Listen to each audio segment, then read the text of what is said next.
12 metre और 17 metre दो खंभे जमीन पर ऊर्ध्वाधर रूप में सीधे खड़े हैं। उनके बीच की दूरी 12 मीटर है, तो उसके सबसे ऊपरी छोरों के बीच की दूरी क्या होगा, ये हमें फाइंड करना पड़ेगा। जैसे आपको दो खंभा दे रखा है, सपोज एक ये है, ठीक है, और एक ये है, ठीक है। देखिए इनके बीच की दूरी जो कह रहा है वो कितना है, तो 12 मीटर, ठीक है। इनके बीच की दूरी कितना है, 12 मीटर। ये कितना है, एक 12 मीटर का खंभा है, ठीक है, और ये कितना है, 17 मीटर का, ठीक है। तो आप जानते हैं यहां से लेकर के यहां तक की दूरी कितना होगा, ये भी 12 होगा, ठीक है, क्योंकि ये क्या है, एक समांतर रूप में है, ठीक है। और पूछ रहा है कि इससे इन दोनों छोरों के बीच की दूरी क्या होगा, ये हमें फाइंड करना पड़ेगा, ठीक है। आपको मालूम है ये जो 12 है, तो यहां से लेकर के यहां तक क्या होगा, 12 मीटर। फिर टोटल यहां से यहां तक कितना है, यहां से लेकर के हमें सपोज इसको हम नाम रखते ए बी सी डी और ई, ठीक है। तो हमें डी सी देखते हैं, क्या ये डी सी हमें 12 दे रखा है, क्योंकि ये समांतर इसके समांतर है, तो 12 है। ये शेष कितना बचेगा, ये शेष बचेगा 5, ठीक है। आप क्या कीजिए, यहां से हमें ये जो निकालते हैं, ए ई निकालते हैं, है ना, ए निकालते हैं, तो क्या होगा, 5 12 13, यानी वाट की जगह क्या है, 13 मीटर में प्राप्त होगा, यानी ऑप्शन में क्या है, सी प्राप्त होगा। देखिए क्वेश्चन नंबर 3 में क्या कह रहा है, कहता है संजय और सेवक एक ही बिंदु से विपरीत दिशाओं में 7 मीटर प्रति सेकंड तथा 5 मीटर प्रति सेकंड की गति से दौड़ना शुरू करते हैं, ठीक है। 42 सेकंड बाद वे एक दूसरे से कितनी दूरी पर होंगे, ठीक है। देखिए एक बिंदु है, सपोज एक बिंदु है, ठीक है, यहाँ पर है, और संजय क्या करता है, एक ही बिंदु से विपरीत दिशा में जा रहा है, संजय और जेवर एक इस दिशा में जा रहा है, तो इसी बिंदु से एक इस दिशा में जा रहा है, ठीक है। जब जानते एक विपरीत दिशा में चलती है ना, तो दोनों को जो रफ्तार होती है, गति होती है, वो दोनों को ऐड होता है। एक जा रहा है संजय, मान लो संजय जा रहा है 7 किलोमीटर प्रति 7 मीटर प्रति सेकंड से, ठीक है, और जेवर क्या कर रहा है, तो जेवर जा रहा है 5 मीटर प्रति सेकंड से, है ना। ये विपरीत दिशा में जाता है, कहता है 42 सेकंड के बाद वो कितनी दूरी तय करेगा, ये हमें फाइंड करना पड़ेगा। तो आप जानते हैं दूरी हमें निकाला है, दूरी वाला क्या जानते हैं, समय, ठीक है, समय होता है, ठीक है।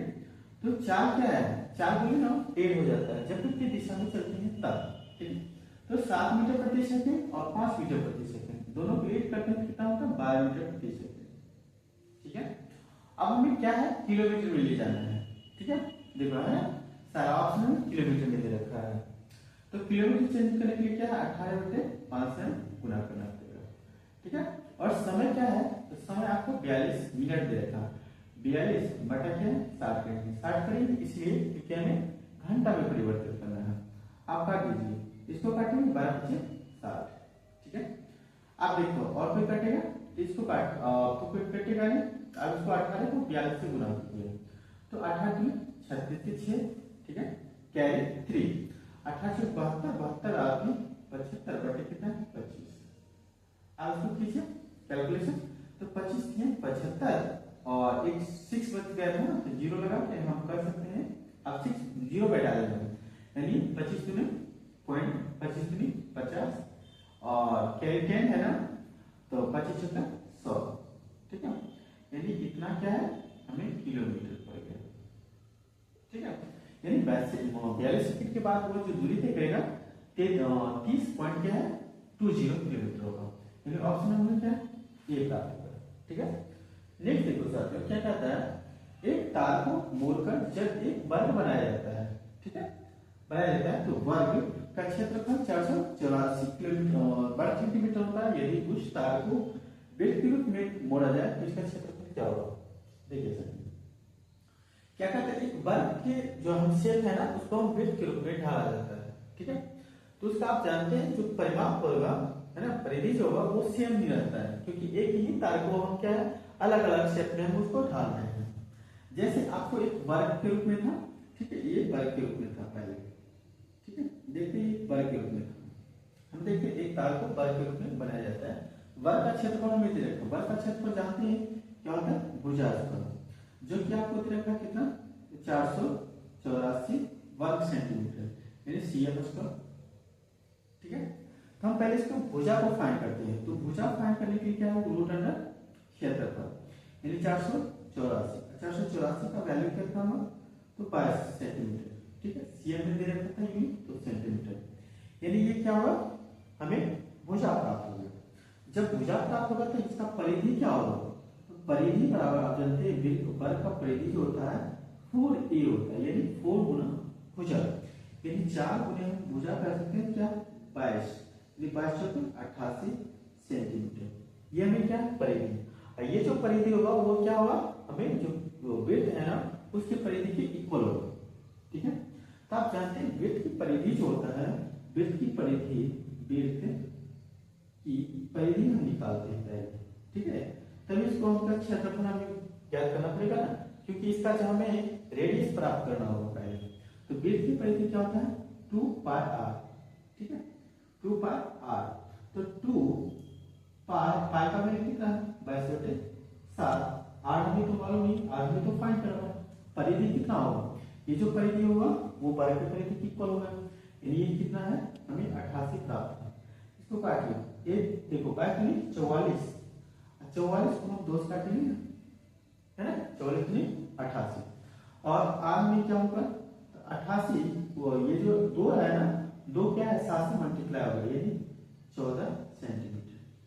ठीक है, ये रखेंगे 22 के साथ और मल्टीप्लाई, r क्या है, r में है 14, 14 मल्टीप्लाई क्या है 14, इसको काटिए 7 दूनी 14, यानी क्या होगा 28, 14 दूनी 28, 28 में क्या है 22 आप कीजिए, क्या होगा देखो हम लोग यहाँ पे करेंगे, तो 14 दूनी 28 और 28 को हम 22 करते हैं, 28 गुना 56, 56 के 6 कैरी कितना 5, फिर 28 गुना 56, 56 5, 56 5 61, यानी 616 क्या है वर्ग सेंटीमीटर है ना, स्क्वायर में होगा स्क्वायर वर्ग सेंटीमीटर, यानी क्षेत्रफल जब भी हम निकालेंगे तो वर्ग निकालेंगे।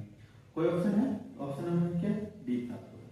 ठीक है, ए ने बी को 15% लाभ पर एक खिलौना बेचा, बाद में बी ने ए को यदि खिलौने 20% लाभ पर बेचा और 552 का लाभ हुआ। ठीक है, ए ने खिलौने की बात के लिए वास्तव में कितनी भुगतान किया। ठीक है, देखो ए है, ठीक है, और ए क्या है बी है। यदि जो ए को सोल्ड किया है तो बी को 15% लाभ है, तो 15% लाभ इसका मतलब क्या है 115 रुपये इसको बेचा। ठीक है, आप देखो बी ने क्या कहता है, बी ने ए को यदि 20% लाभ पर बेचा होगा, तो बी क्या है पहले तो 115 है। ठीक है, और ए को बेचना चाहता हूँ कितने पर, तो 120 पर, यानी अपने आप में कोई भी चीज 100% होता है, तो 120 बटे क्या है 100 और बटा क्या है 100, इसको काटते हैं कितना, तो 20 से 20 से 20 25 100, इसको काटे 15 का ये 23 25 15 से। ठीक है, यानी 23 25 15 से 23 38, यानी 138 रुपया में ए को बेचता हूँ। ठीक है, अब देखिए पहले क्या है बी को 115 रुपये, लेकिन ये कितना है, अब इसको 138 रुपया, इसका मतलब इसमें कितना का लाभ हो 23 का लाभ हो। ठीक है, 8 में से 5 को हटाइए कितना 3, और 3 में से घटाइए 2, एक कैंसिल, यानी 23 रुपये का लाभ होगा। ठीक है, अब देखिए कहता है ए ने कितना भुगतान किया था, ए ने खिलौने की बात की वास्तव में कितने भुगतान किया था, तो 23 रुपया का लाभ हुआ। कितने का लाभ हुआ 23 रुपया का लाभ हुआ। ठीक है, लेकिन कहता है 552 रुपये का लाभ हुआ। ठीक है, वास्तव में कितना है 552। ठीक है, देखिए ए को कितना था, ए को वास्तव में 100 रुपया को पड़ा था। अब इसको ये तुलना 552 को क्या करें, तुलना 23 से करेंगे मल्टीप्लाई 100, क्योंकि ए का वैल्यू क्या है 100। अब इसको काटते हैं कितने का होता है 23 दूनी 46, बचा कितना यहाँ पे यानी 9 बचा, तो 9 पर कितना 2, यानी मेरा 23 रुपये 92, यानी कह सकते हैं क्या 24 गुना 100 यानी 24 रुपये। ठीक है, यानी ए को प्राप्त, यानी ऑप्शन नंबर क्या है ए प्राप्त। ठीक है।